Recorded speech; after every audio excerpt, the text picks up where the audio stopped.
everyone, I hope you all are doing well today. I wanted to hop on here quickly and just show you all how I laminate. So let's go ahead and get started. So the first thing you want to do is go ahead and cut out whatever it is that you are trying to laminate before you put it through the laminator. And once you've done that, you are all set to go ahead and open up the sheet and get your individual cutouts ready to laminate. So what I've started to do recently is put a little dab of glue on the back of my cutout. The reason why I do this is because it saves them from falling out of place while they're going through the laminator. I know some also use double-sided tape to do this as well. Securing your cutouts in place is going to save you a lot of headache and trouble when it's time to laminate.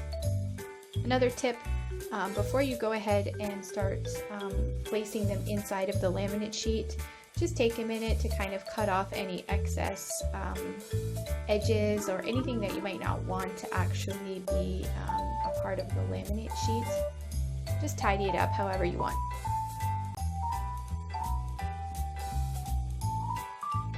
Okay, so as you can see here, we are ready to go. So go ahead and close up your laminate sheet. Now when you go ahead to put this through the laminator, you want to make sure that you put this sealed edge in first. You would do this so that there aren't any air pockets once you are finished putting it through the machine, as well as preventing any jamming.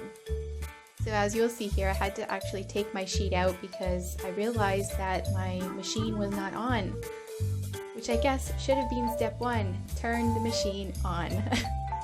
So once you're all set and the machine is on, then the machine should just automatically pull the sheet through on its own. You don't need to pull it, you don't need to push it, it should just smoothly go through the machine. So at this point, you are all set, everything should be sealed and ready to go, and you can move on to now cut out, again, individually, each of your cards that you are trying to laminate.